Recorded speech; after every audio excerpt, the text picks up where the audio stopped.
10-8 Talk. I'm Joel. My partner is behind the camera. Hey. We're doing this on kind of short notice, and camera person slash girlfriend had other plans, so we're like, hey, we'll go out and do it by ourselves. We have another weapon for you today, courtesy of Big Daddy Guns, located in Gainesville.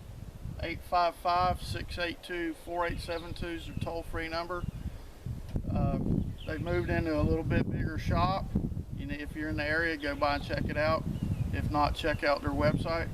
But today for you, we have another Kel Tec that we have really high hopes for. In the past, we've had issue with some Kel Tec product, but we have an RDB. So give us just a sec. We'll move in, do some quick specs, and then we're itching to shoot this thing. So we'll be right back with you. We are at the tailgate, taking a little bit closer look at the Kel Tec RDB. RDB means rifle downward ejection bullpup. It's 5.5645. It is semi-automatic, manufactured by Kel Tec Industries. I believe they're in Cocoa Beach. Uses a rotary bolt with a spring-loaded ejector and extractor facing downward. It'll eject downward out of the rear of the rifle. It's made in good old US of A. It was designed by George Kellgren. Designed in originally 2015. It's still currently made. They make a RDB, a RDC. They make a RDB 20 as well. They also make it in RDB Survival. It weighs 6.7 pounds. Length on it is 27.3 inches. Barrel length is 17.2. As I said, it is a gas operated rotating bolt. Did a quick look online, prices on them, depending on where you got it from, is anywhere from $900 to $1,200. This one, as you can see, had some accoutrements put on it. It has the EOTech magnifier, M-Force light, which I wouldn't bother with in that location. And this one also has a Surefire can on it. So give us just a sec. We're going to load it up and send some rounds down range. We'll be right back with you. Hey everybody, welcome back to Police 10-8 Talk. I'm from the other side of the camera. Now Joel's on the other side of the camera. I've been really jonesing to shoot this thing, being a bullpup person. As you recently know, if you watch our channel, I just bought a Tavor, but I've always been into bullpups. And we also did a review on the AUG, so this is what, the third or fourth bullpup we've done? Probably fourth. I try not to count the RFB, but anyways, because we can never get that one to work. So really excited about this one. There's certain little things that'll feature this gun. This is actually going to be your mag release right here. You got to push it straight back to eject the magazine. So it's not like a Tavor where you got to like on a toggle switch. This one you got to push straight back to eject the magazine. Now this right here is actually your slide release. It won't go forward right now. There we go. Let's see if I can get it. Yeah, it's not going to let me do it. Anyways, but this is your slide release right here. Your bolt release is actually here in the back.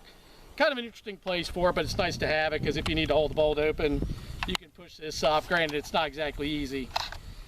Push it straight back. If I can get it to work. There we go. And it holds the bolt back.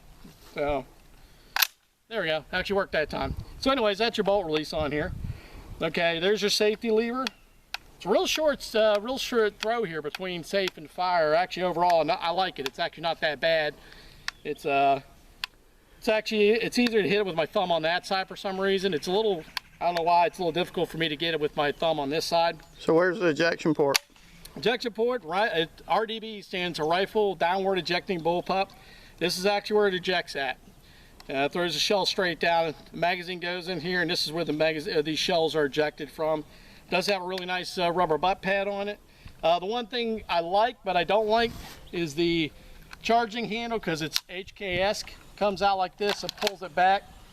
Unfortunately, with this EOTech, I found out the first time I did this, it about chewed half my finger off. So I think the EOTech might be a little too wide for this. I'd maybe go with a little shorter base, and maybe like a red dot, like in TR1 or TR2, or like a Hollow Sun or something like that. I think it's a little too wide because it kind of does take some the room out trying to get that charging handle up. So that's be one negative, but that's not the gun's fault. That's just, I think the Eject's just a little too wide for this gun, just with the way the charging handle is. Okay, and we are using I think AUG mags. Actually, they do fit in here, but with these mags you got to have the bolt back. I don't know if that's on all mags, but at least on these mags we had to do that. So anyways, just stand by. I'm gonna charge it up and put a full mag through it and see what we think. So stand by.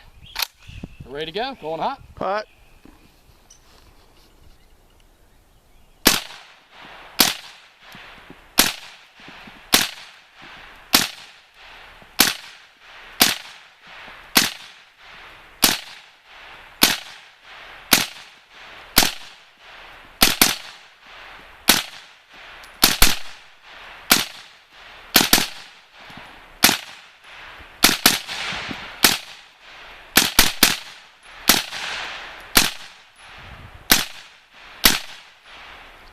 Okay, not too bad. Actually, overall, as you can see, it's smoking, literally smoking hot. It's 30 rounds to 5.56, 62 green tip, so that's a pretty hot ammo. Overall, the blowback wasn't actually too bad. Surprising for 30 rounds, pretty much as fast as I could pull the trigger. I didn't go too radical with it, but anyways, just stand by. I'm gonna give it off to Joel, and he's gonna shoot it, and we'll give you our impressions. So stand by. Hey guys, Joel back with you. Time for my rip with the Kel Tec. So should have a round chambered. So here we go.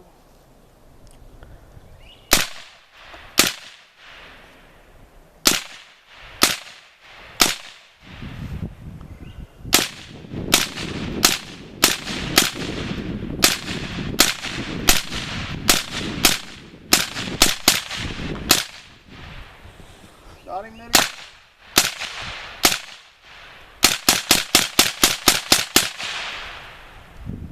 And she's empty.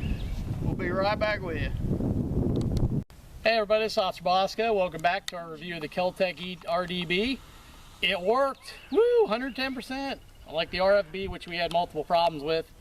Kel Tec actually put a really nice gun out. I have to admit, I like this gun a lot. There's a lot of good things I like about it. It's very soft shooting. The one thing we do comment on, we both commented on, is there's some spots on here that it gets real hot, any of the metal. Of course, we got a suppressor on it. We just ripped through 60 rounds in about less than 10 minutes. So it definitely got hot quick. But overall, I'd have to give it a serious thumbs up. I think it's probably one of the best Kel Tec, probably one of the best guns we've shot from Kel Tec so far, I think. Yeah, it's good. It's a soft shooter. Yep. But man, that son of a buck gets hot. Yeah, it gets warm. I mean, it's still warm now, and we let it sit a few minutes too. And it's even this plastic polymer handguard. I'd probably recommend getting a pistol grip for this, for the front, because that definitely is getting warm. But then again, when you suppress it, you're got all that back pressure and stuff, and of course it's going to make the rifle heat up even faster. So without the suppressor, I don't think it would be as bad, but I personally would put a pistol grip on this thing. But overall, like I said, I give it a thumbs up, man. I like it. Good gun. And definitely, again, once again, we always like to go out and thank Big Daddy Guns in Gainesville, Florida. 855-682-4872. Go down there and see the boys and girls that worked out of Big Daddy's. They're basically provide this firearm to us, and we're grateful. And like I said, I give it a serious thumbs up. Great gun, ran fine, no stoppages at all. And give us a like or subscribe. Yep, and remember to be safe and watch your six.